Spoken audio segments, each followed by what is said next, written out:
Bom dia a todos. Eu quero agradecer primeiro as palavras da desembargadora Tereza Cristina Galha e também manifestar minha fascinação pelo tema abordado, a riqueza de detalhes, tanto o professor Gisário quanto a professora Gislene, que foi minha professora lá nos idos da PUC no final da década de 70. Não vou falar... Todos precoces. Estou orgulhosíssima dele. Pois bem, eu fui convidado para ser debatedor para provocar o debate, né? Eu sou juiz civil, né? Eu não tenho a cultura histórica que têm os professores. Mas eu gostaria de fazer uma defesa da religiosidade e da igreja de Roma ao longo da sua história. Porque as coisas que ouvi aqui são todas muito precisas e a igreja de Roma realmente pecou muito ao longo da sua história. São muito conhecidos, e hoje em dia especialmente, os erros praticados pela igreja de Roma na Inquisição, etc., na Idade Média e até recentemente também.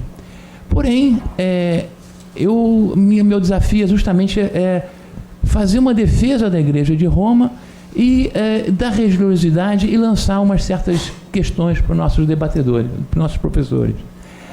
Todo mundo sabe que Constantino declarou a Igreja de Roma em 315, com Étio de Milhão, a Igreja de Roma, não, o cristianismo, como uma religião de Estado e isenta de impostos à semelhança da religião oficial de Roma.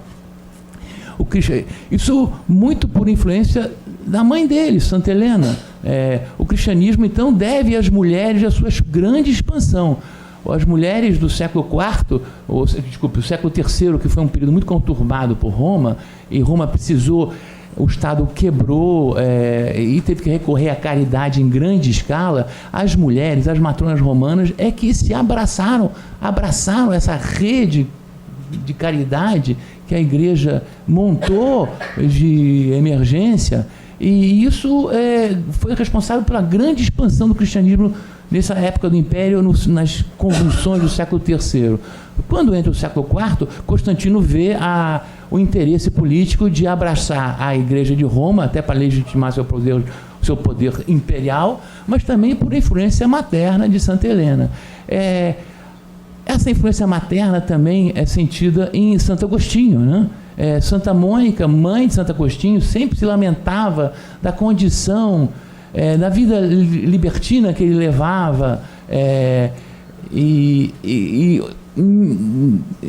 nessa altura Santo Agostinho era maniqueu, mas depois ele acaba aderindo, por influência de Santo Ambrósio, acaba aderindo ao cristianismo, e é o Santo Agostinho que estrutura a Idade Média, é o que vê o Império Romano caindo, e ele estrutura a Idade Média, estrutura a igreja, estrutura o homem para a Idade Média, naquela concepção assim, hierocrática, de que tudo está dentro de Deus, tudo está dentro das leis de Deus, a ciência está dentro da lei de Deus, o direito está dentro da lei de Deus, tudo é regido pelo Criador, pelo nosso Criador.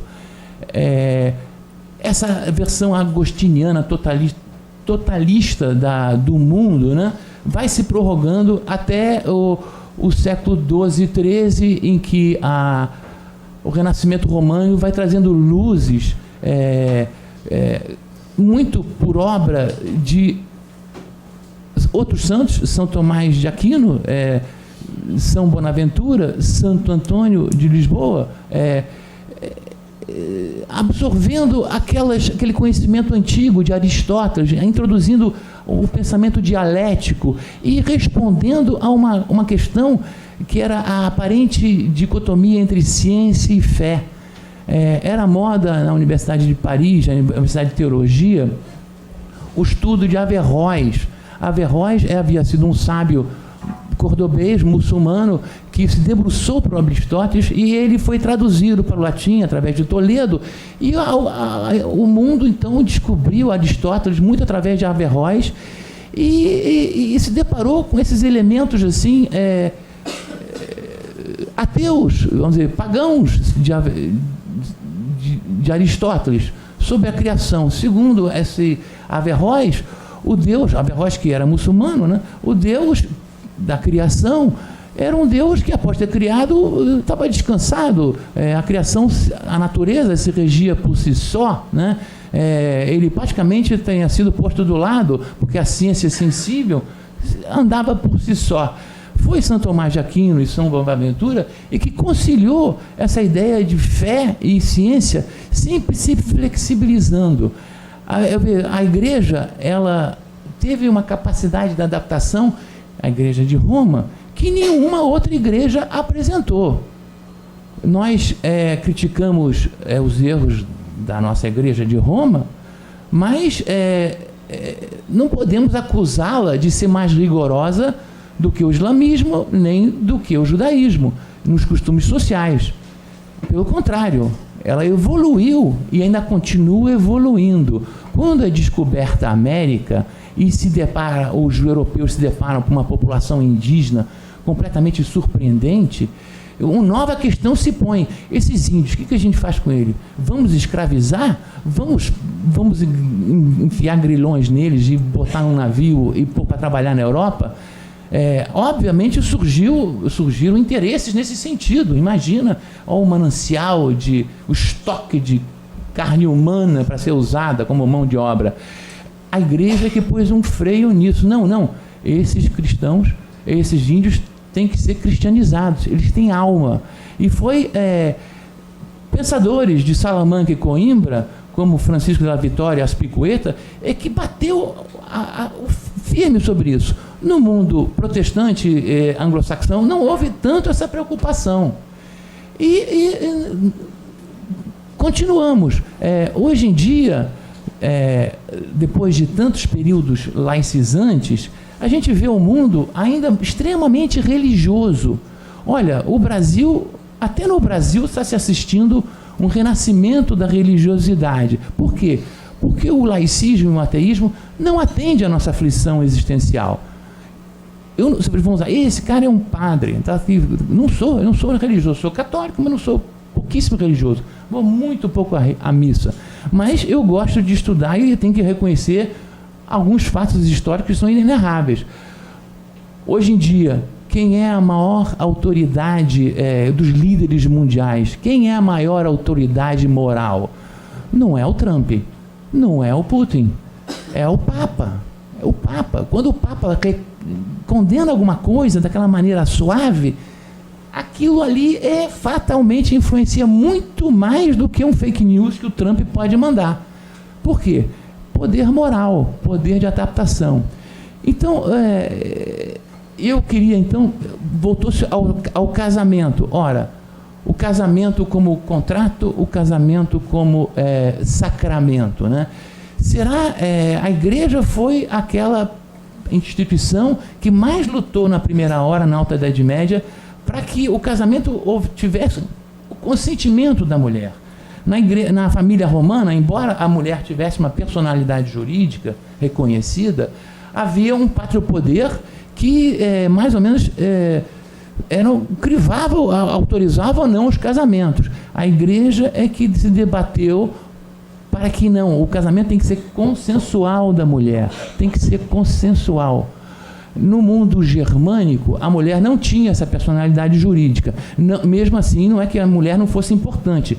O casamento de uma germânica não era uma compra e venda, pelo contrário. Quando se casava uma mulher, ela era uma matriz de uma nova tribo. Então, isso era de uma importância monstruosa. O consentimento dela nem era cogitado, mas a importância dela era sagrada. Aí eu pergunto assim, será que nós queremos uma sociedade com as relações jurídicas desespiritualizadas? Será que o casamento pode ser reduzido a um contrato? Saio agora do cristianismo, Você pode desespiritualizar o casamento? A questão da união homoafetiva, que eu não estou combatendo nada, vai contra isso? Se exatamente, os homossexuais, no fundo, ao buscar o casamento, a luta pelo casamento, a legalização do casamento, não é uma luta pela instituição. Eles não alvejariam quando adorariam a sacralidade daquela união, porque contratualmente você resolve. O testamento, você muda a lei previdenciária, você permite a adoção de filhos porque é interesse da criança, mas aquela áurea espiritualizada, será que isso também não é um fim? Aí minha pergunta aos professores, será que o futuro... É sempre bom perguntar a historiadores, sobretudo historiadores desse calibre, sobre o futuro, porque o passado eles conhecem bem. Será que a nossa sociedade caminha por uma desespiritualização, uma laicização, uma contraritualização, ou o fenômeno religioso não tem ainda um futuro, inclusive de influência do direito? Já vamos, responde, depois eu passo para o Flávio. Ixi, que boa pergunta, sabe por quê? Ela é uma pergunta quase de 500 anos. Mais? Não, estou colocando em termos... Bom, a lei do... o casamento como sacramento, eu coloco aqui no texto. Ele é do Concílio de Latrão IV, do ano de 1215, no universo da cristandade ocidental.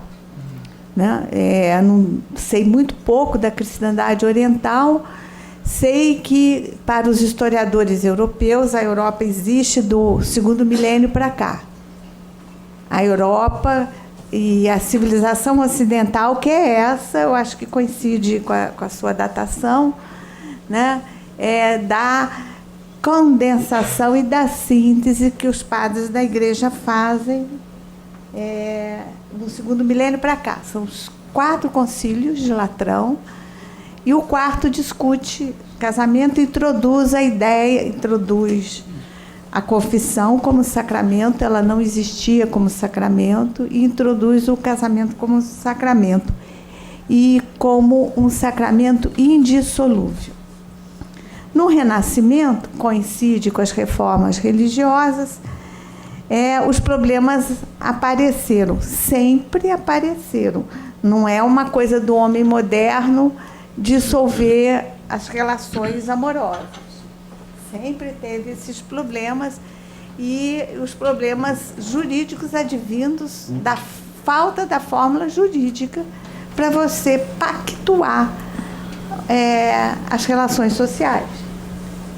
Então, eu acho que espiritualiza quem quer, falando do ponto de vista moral. Eu tenho maior respeito pelo sentimento religioso. Eu que lido com alunos que vêm que é pública, de todas as religiões. Acho que é uma questão de foro íntimo. E, pegando um pouquinho do que Gisele falou, você nunca sabe a situação de desespero que cada um de nós pode ficar em várias circunstâncias. O sentimento religioso aparece. Então, total respeito a esse sentimento que é foro íntimo. Eu estou colocando as questões quando sai da religião e entra para o público. E quando você interfere na vida pública e nos direitos. Daí que você não pactuar bem a relação religião e direito, e religião e sociedade, você acaba extrapolando o terreno de cada um. Você acaba, por exemplo, das religiões monoteístas a ideia de indivíduo, não é só burguesa. Santo Agostinho vai escrever as Confissões. A ideia de indivíduo, porque se você tem um Deus, você tem um indivíduo também. E as projeções religiosas que isso daí vai projetar do ponto de vista da cultura religiosa. E o monoteísmo, segundo Freud, segundo vários analistas de História dos Direitos Humanos, ele coloca vários problemas relativos à ideia de pureza.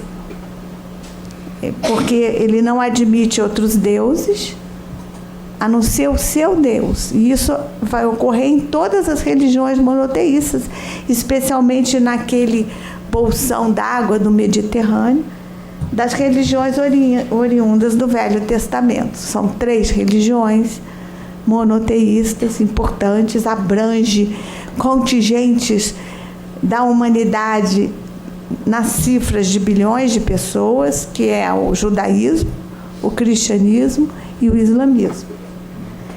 A origem da ideia de pureza, que está no São Tomás de Aquino, que vai ter uma expressão moderna, ele é moderno. No século XIII é um século moderno. Ele vai apresentar uma tradução moderna da ideia de pureza. E eu acho que está na origem da intolerância, inclusive sexual. O pessimismo sexual é agostiniano, né? E mais antes, São Paulo também. Estou falando junto com uma teóloga católica alemã chamada Uta Rank-Heinemann, em que ela nomeia esse pessimismo sexual agostiniano de pessimismo sexual em relação às mulheres, ao apropriar muitas das questões do mundo antigo, especialmente Aristóteles, que entra com a presença árabe no sul da Europa. Averroes, o senhor mencionou, que tem uma visão mais pessimista ainda das mulheres do que o universo da cultura da cristandade ocidental. Elas são... Aristóteles faz aquela... Gente, sem nenhum desprezo pelo que ele trouxe para o mundo científico em termos de hipóteses, experimentos, mas ele fez pesquisas biológicas com os animais, né? Ele fez pesquisa com os animais. Por que o boi não tem corcunda? Por que o camelo tem 2 corcundas, o dromedário tem 1? Ele queria explicar isso. E foi um dos primeiros, e São Paulo apropria, a falar da inferioridade, explicar também a diferença dos sexos, a vagina e o pênis. E aí ele inferiorizou as mulheres. Eu sou daquelas feministas que não queria nem saber de Aristóteles. Contudo, o que ele contribui do ponto de vista, todo o léxico que nós usamos para fazer ciência, hipótese, entitema, nossa, está tudo referido ao seu livro Retórica e ao livro sobre a poesia, né? Então, eu acho que a colocação que eu estou trazendo é para que identifiquemos o que da religião, das religiões da cristandade ocidental, das reformas religiosas para cá. Qual foi a solução que a França, que foi banhada depois da noite de São Bartolomeu por sangue, vocês querem imaginar como a França viveu as guerras religiosas entre protestantes e católicos romanos, né? Porque você tem que chamar de catolicismo romano por cristianismo romano, catolicismo romano, porque tem um catolicismo anglicano desde o século XVI. Você tem que chamar de Papa Romano, porque tem mais papas em Alexandria, em Antioquia. Não é a única cristandade ocidental, mas essa cristandade ocidental, ela desenvolve economicamente, tecnologicamente, e ela se baseia no Estado. Então, ela é muito poderosa, é uma das religiões mais poderosas. E ela vai fazer, no século XVI, um cisma muito importante, com debates muito importantes. Por quê? Não era porque a religião estava em crise. Eu ensino para os meus alunos de reformas religiosas.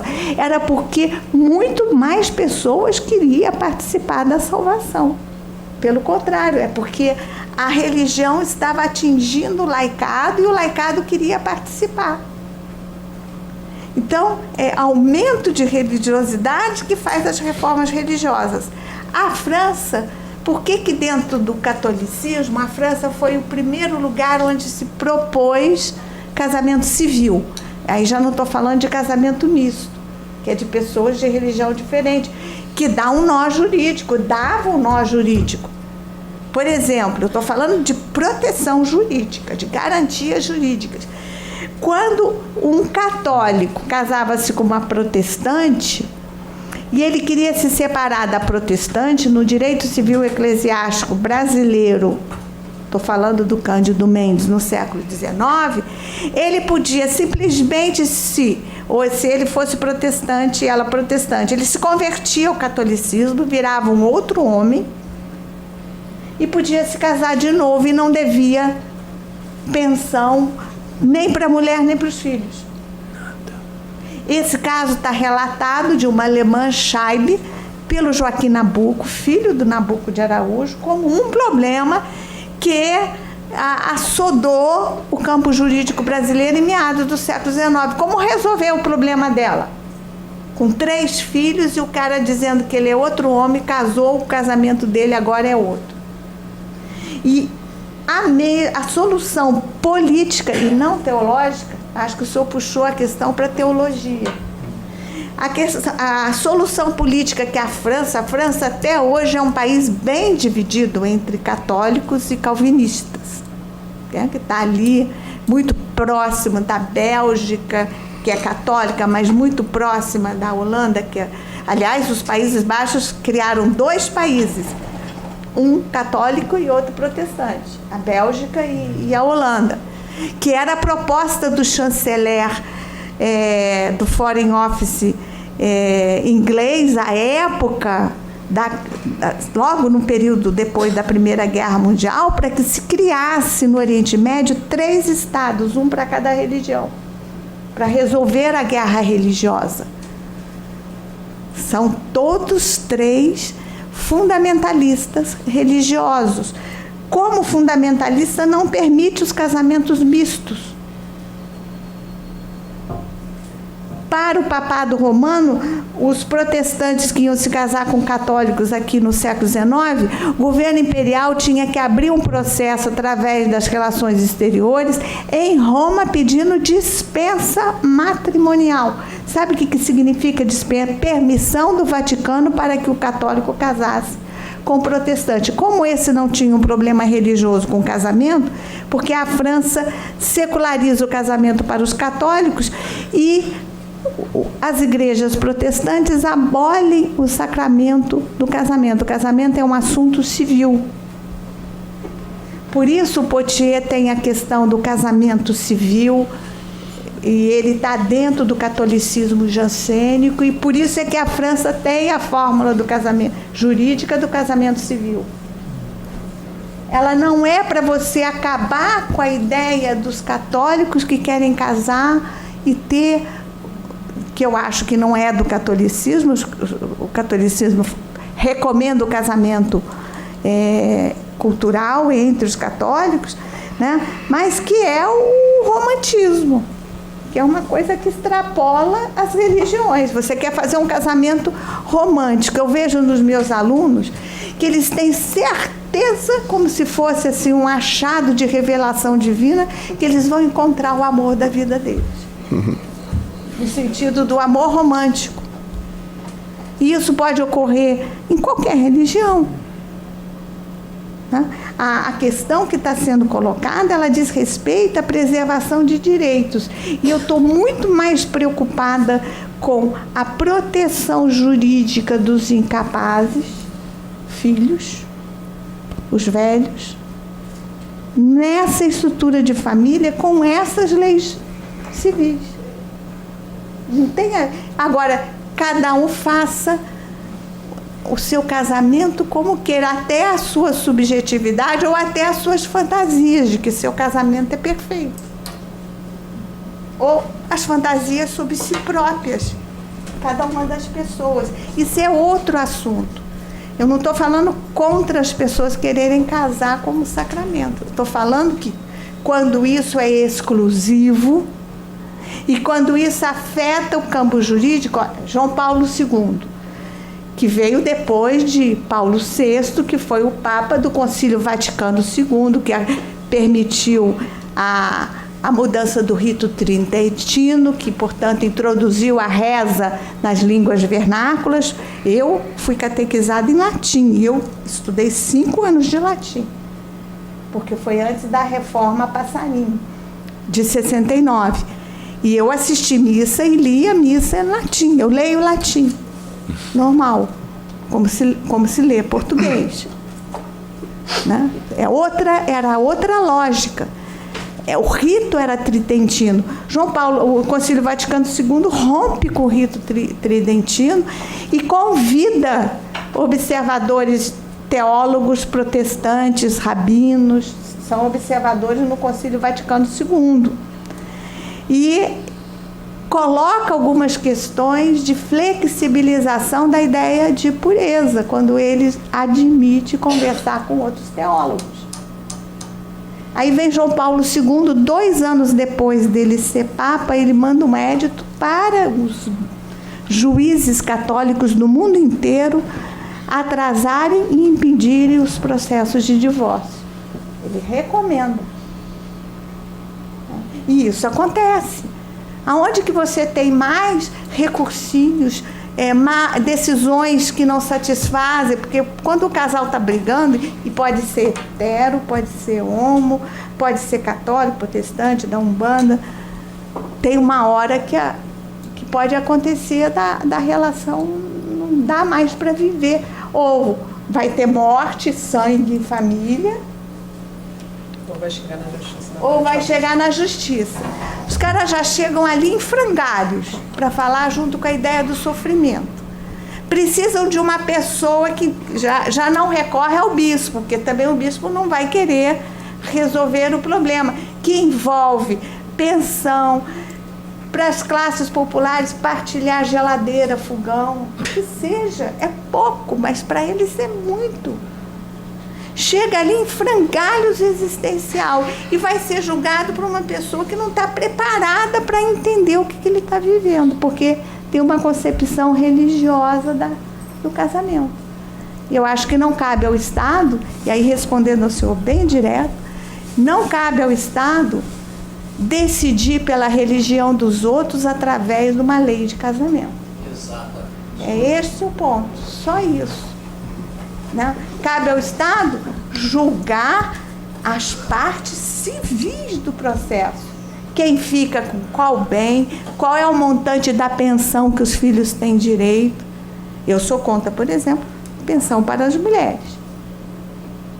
Por exemplo, uma vez peguei uma peça deliciosa. Esse juiz era progressista e ele escreve no julgado. Era uma aluna minha que fazia uma pesquisa com os julgados de separações. E ele diz assim: ela tem todo o direito de ter as relações e manter os alimentos. Aí a aluna, olha que juiz progressista. Eu falei que esse juiz aí, a cabeça dele está uma melange. Ele não está entendendo nada. O direito da mulher escolher outros parceiros envolve que ela não tem direito à pensão. Quem tem direito à pensão são os filhos. Porque o pressuposto do exclusivo sexual, ele falou em exclusivo colonial, eu falei 3 vezes a palavra, é que a mulher depende financeiramente do homem, enquanto ela é dependente de proteção, ela tem que ser obediente e submissa àquele homem.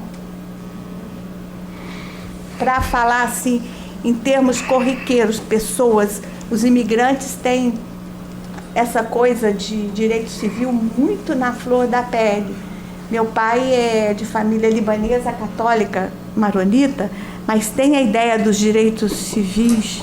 Mas quando eu disse para ele que eu queria ir a um bar com os colegas, eu não era namorada nem noiva de ninguém, e ele foi ceder, era o berro d'água, que era a moda da época.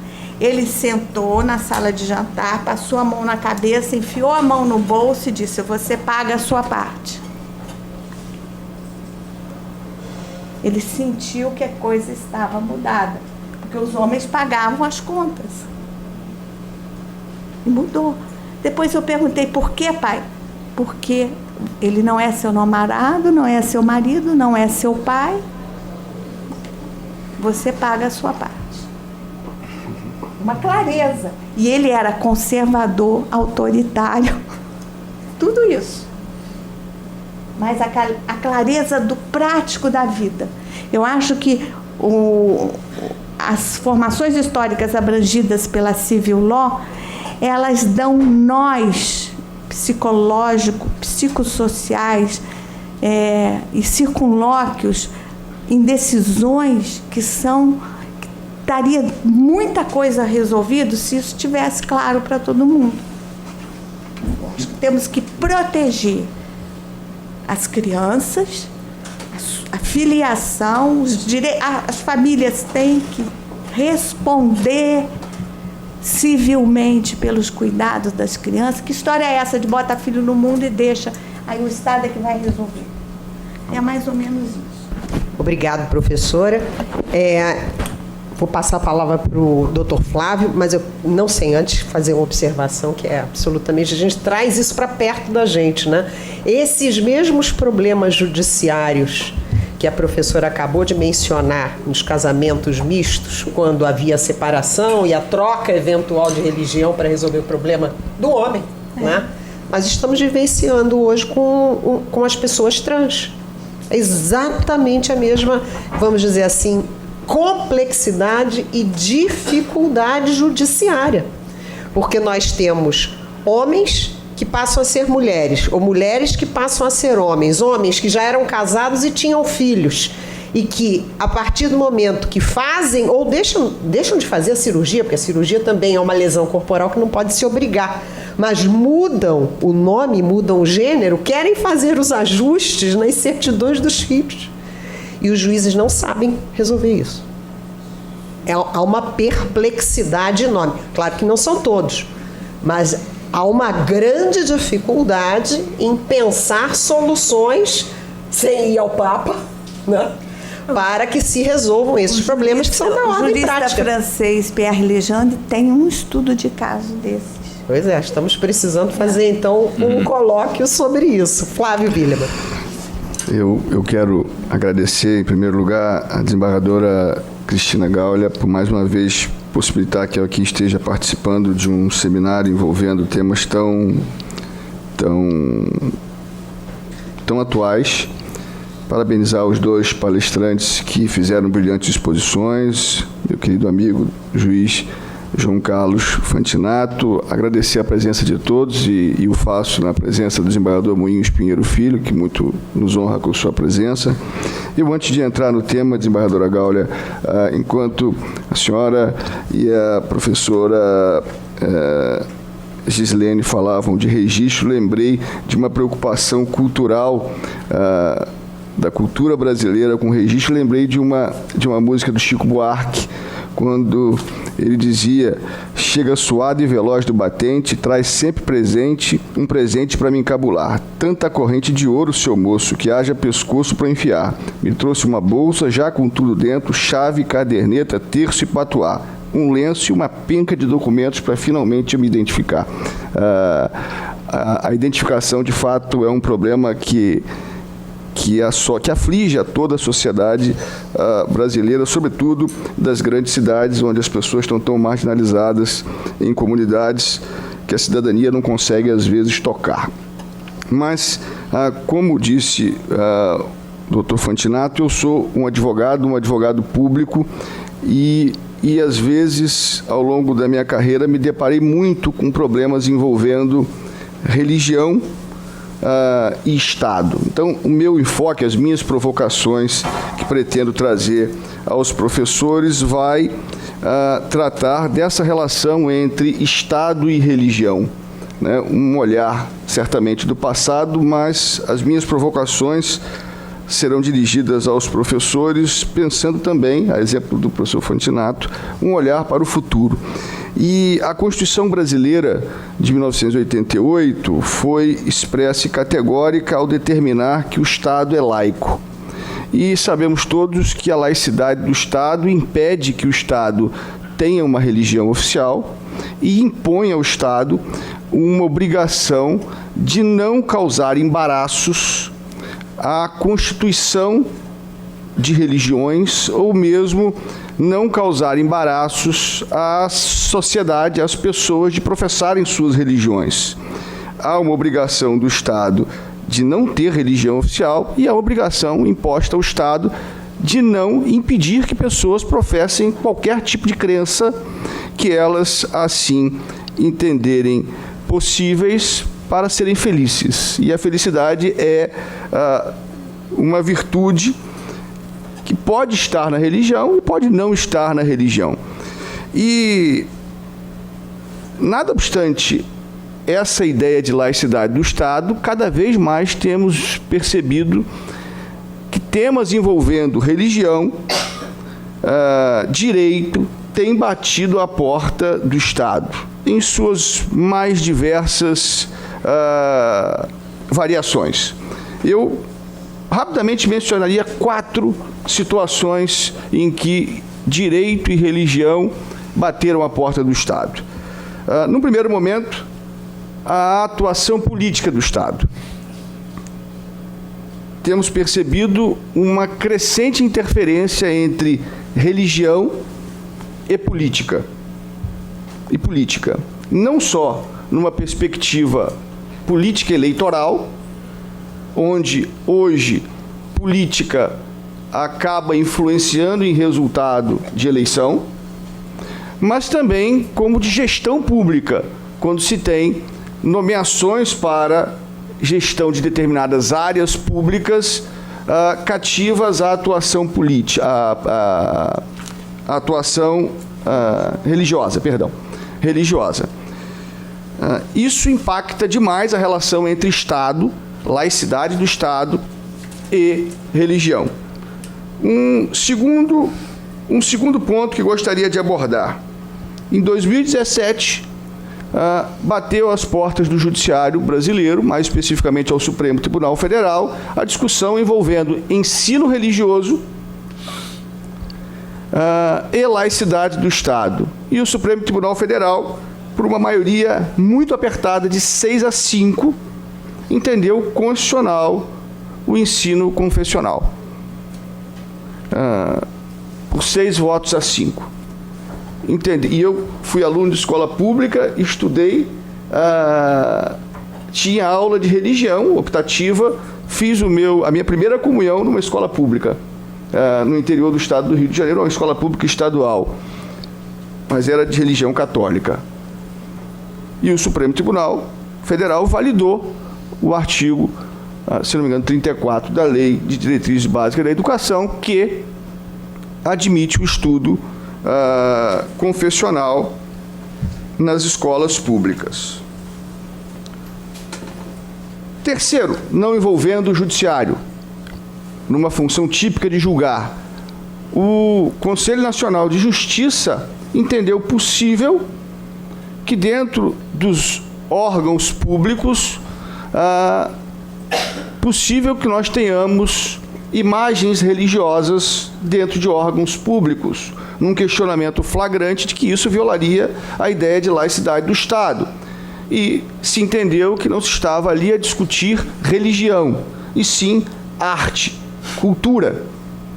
A imagem sacra numa sala de audiências, por exemplo, e aqui estou com o doutor Fantinato, com quem fiz tantas audiências em Vara de Fazenda, me lembro uma vez, doutor Fantinato, em que um padre foi arrolado como testemunha numa audiência do Estado e não tinha um crucifixo, e ele chamou a atenção do juiz em plena audiência, dizendo que os tempos estavam mudados, porque não se tinha mais um crucifixo numa sala de audiência. Me recordo disso. Ou seja, Estado laico, religião e cultura, numa visão de interferência. E, por fim, eu gostaria apenas de pontuar que, recentemente, agora, no ano de 2019, o Supremo Tribunal Federal foi chamado a debater sobre sacrifícios de animais e manifestações religiosas, entendendo que é constitucional o sacrifício de animais para permitir que crenças religiosas sejam professadas. Mais uma vez, o Estado sendo chamado a decidir entre religião, cultura e direito. Então, apesar da Constituição determinar que o Estado deve se afastar ao máximo da religião e permitir que a sociedade assim se manifeste com bem entender sobre religião, o tema religião está cada vez mais próximo do Estado brasileiro. E eu queria ouvir, queria provocar os senhores, sob uma perspectiva histórica e de ciência política, qual a opinião dos senhores. Posso passar a palavra ao professor Gisálio? Muito obrigado pela pergunta. Sinceramente, eu não queria estar na pele de vocês, juízes, para julgar essas questões. Eu acho que elas vão, inclusive, crescer. Olha que coisa curiosa. Em muitas das discussões que tem por trás a questão religiosa e da teologia, está uma que foi fundamental na vitória do Partido Republicano nos Estados Unidos da América e, na sequência, mantidas em linhas gerais a visão tradicional. Estou me referindo ao aborto. Já não estou me referindo às relações de gênero, transgênero, casamento de pessoas do mesmo sexo, etc. Reparem, do ponto de vista da discussão,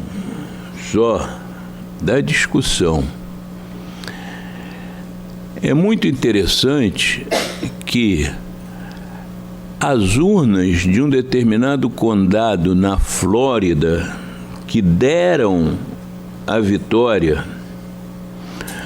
ao Partido Republicano, que estava sendo questionada no Supremo Tribunal lá, e que foi tudo paralisado por causa do ataque de 11 de setembro, permanecendo, portanto, a vitória do presidente, diz respeito a uma indagação simples e que mostra, vamos dizer assim, o quanto a Igreja Católica Romana pode estar defasada no que se refere às diretrizes jurídicas do Código Canônico. Qual é o objetivo do casamento? É exclusivamente a reprodução. Secundariamente, por mais que o teólogo se esforce a colocar no mesmo patamar da reprodução, não é o caso. Se não pode haver reprodução, o casamento não se celebra no âmbito do direito canônico. E qual o problema de tocar nisso, a despeito do colossal desenvolvimento do estudo da célula e do que quer dizer o conceito vida?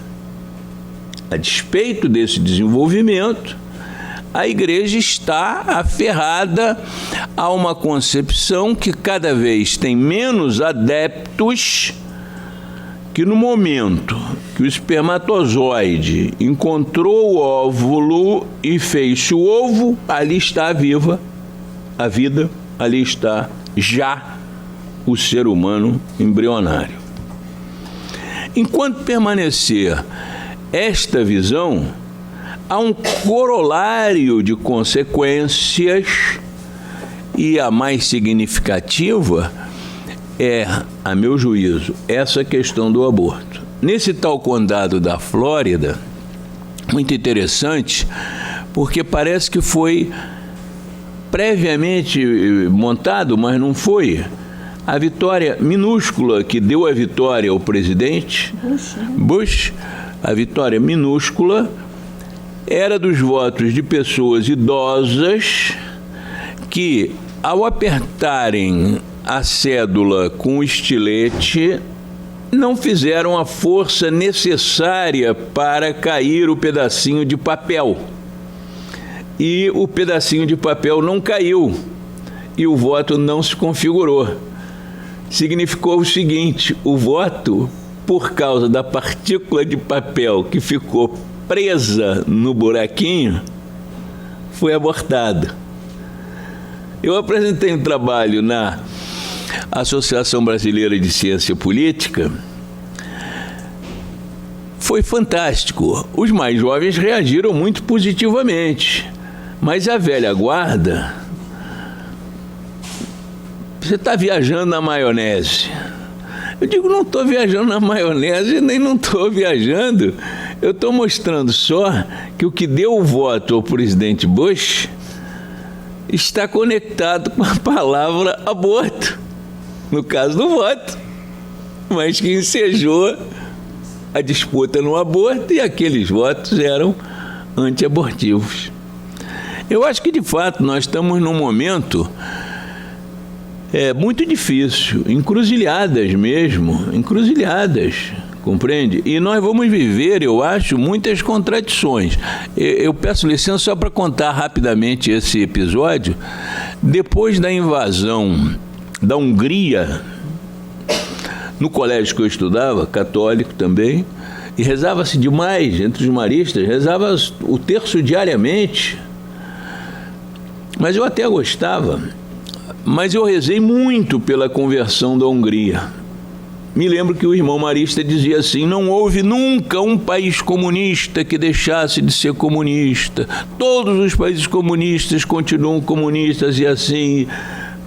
Eu ficava um pouco assustado, porque ele perdia a perspectiva da esperança. Então, rezávamos o terço pela conversão da Hungria. Eu rezei dezenas de terços. Muito bem. Quando o comunismo caiu na Hungria, coincidiu de eu estar em Budapeste, num trabalho com a polícia de Budapeste. Ruiu tudo. Todo o esquema do Pacto de Varsóvia foi-se embora. O palácio que eles ocupavam tornou-se a Academia de Polícia, da Polícia de Budapeste. E eu estava justamente em Budapeste para estudar as transformações que haveriam de ocorrer, financiadas pelo mercado comum europeu, não tínhamos ainda a Comunidade Europeia, no sentido de uma polícia do Estado Democrático de Direito. E coincidiu uma coisa atrás da outra, que houvesse, era essa época de setembro ali, o aniversário do Estado húngaro, criado por Santo Estevão. Eu não sabia disso. Santo Estevão conseguiu tornar a Hungria um Estado católico, assassinando os herdeiros com aço derretido no ouvido. Imagine. Virou santo. Isso qualquer turista fica sabendo. Eu soube como turista, não foi pela história, não. Como turista. Depois confirmei na história. Mas bem, fui até a Praça de Santo Estevão no dia do Estado da Hungria, que fazia 900 e tantos anos, mais de 990, porque já fez um milênio. Mas na ocasião, e tinha uma missa campal. Eu me recordei de muitas missas campais no Colégio Marista, São José, e fomos à missa. Lá chegando, havia muita gente. A missa era concelebrada por cardeais, por bispos. Olha, uma coisa incrível. Uma hora, já que eu sou baixinho, eu trepei um barril de chopp, que vendia-se bebida à vontade, para ver, e vi um alvoroço assim no meio do grupo grande de assistentes. Fui lá me esgueirando assim, era o braço embalsamado de Santo Estevão, que só naquele dia, Uma relíquia. passa de mão em mão, respeitosamente.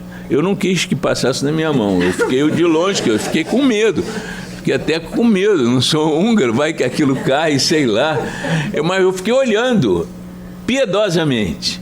Mas agora é que vem o importante, eu vou contar a vocês. Quando os bispos e cardeais concelebrantes levantaram a hóstia na hora da consagração e depois o cálice, olha, eu senti algo especialíssimo.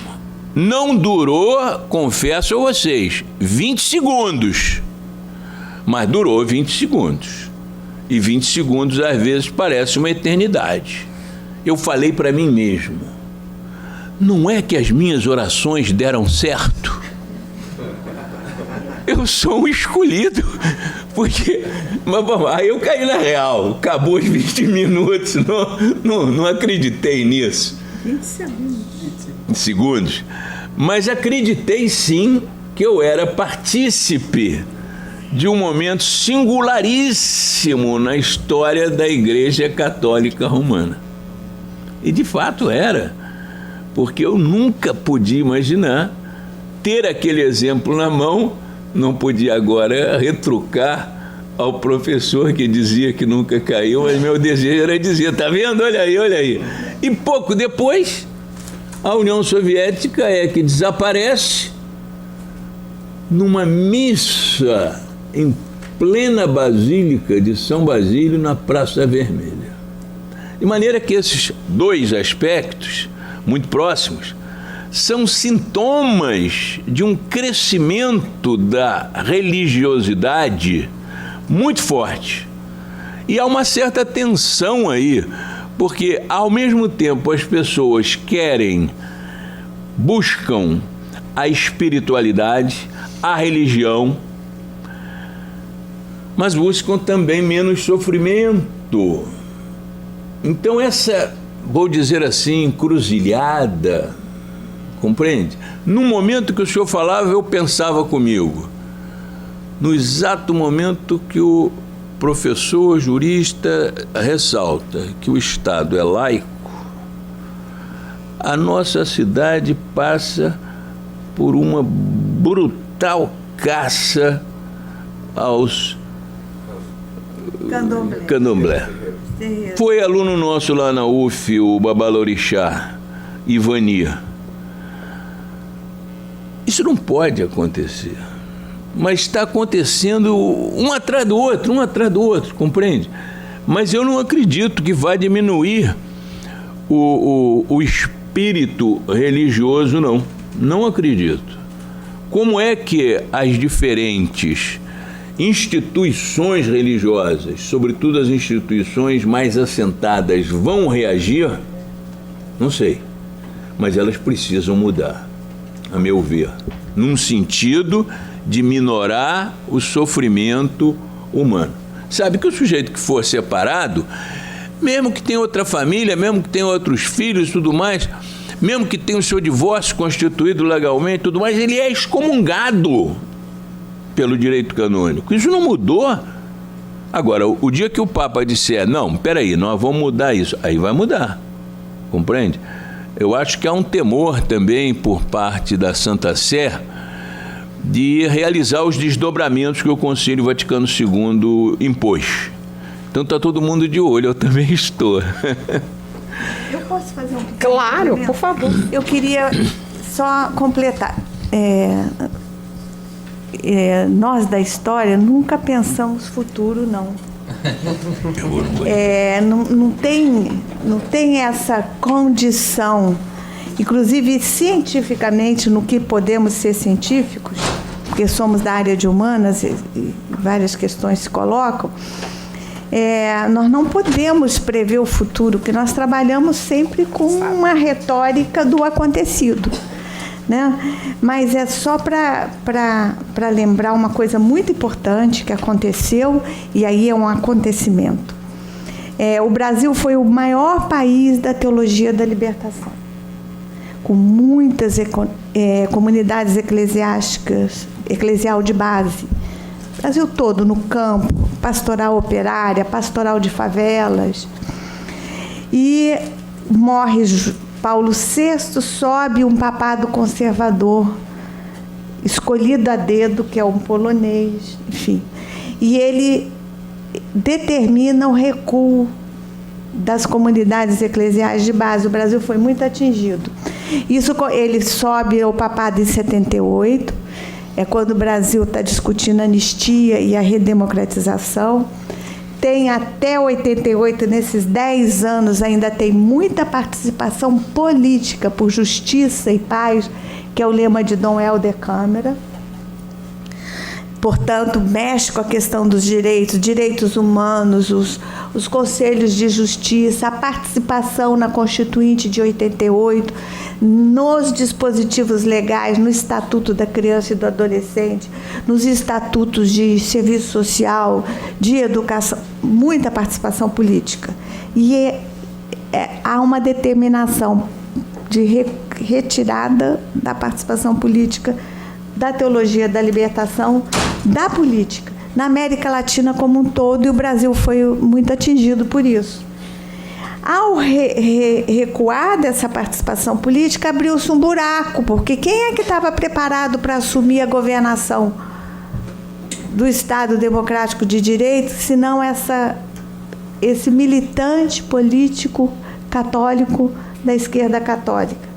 Eles batem retirada, se esfrangalha tudo no Brasil, as velhas oligarquias reassumem o comando da República, com todos os seus velhos problemas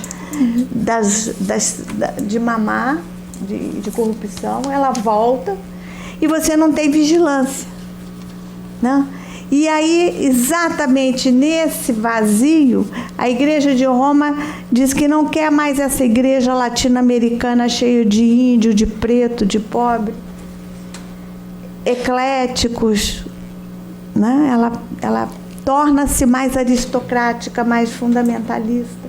Neste momento, toda a estratégia que é centenária da chegada das igrejas protestantes, é centenária porque Macedo da Costa já denunciava isso no início do século XX, a chegada dos protestantes calvinistas, maçons, da maçonaria da Filadélfia tomando conta da América Latina. As igrejas neopentecostais, elas vão descendo do norte para o sul. Então, essa retomada da participação política de igreja, com esse novo perfil, está diretamente relacionada à história internacional da igreja nos últimos 30 anos. Isso a gente tem que pôr na conta de João Paulo II e depois de Ratzinger, que era o mentor dele, o Wojtyla e o Ratzinger, né? Isso é muito sério e tem que ser pesado na análise política da nossa contemporaneidade. Essas igrejas neopentecostais são fundamentalistas, formadas, uma parte delas naquele calvinismo mais fundamentalista, estão chegando com tudo, para disputar o poder político laico. Mas não é só no Brasil, é na América Latina como um todo, né? Então, só um detalhe de fato histórico, para a gente entender. É uma surpresa? Eu não sei por que era surpresa para nós todos, aquela guerra dos Balcãs, imagina, já foi comunista ali. Surpresa saber que os bolcheviques pactuaram com a Igreja Ortodoxa. Quem estuda a história da Revolução Russa e depois do regime soviético sabe que eles pactuaram, deram liberdade religiosa para as igrejas instituídas. Isso é interessante. Eles todos aderiram ao comunismo bolchevique. E no Islã, na parte da União Soviética dos países islâmicos, também pactuaram com o clero islâmico. Então, inocentes, não havia inocência nessa. Não há nunca. Né? Nós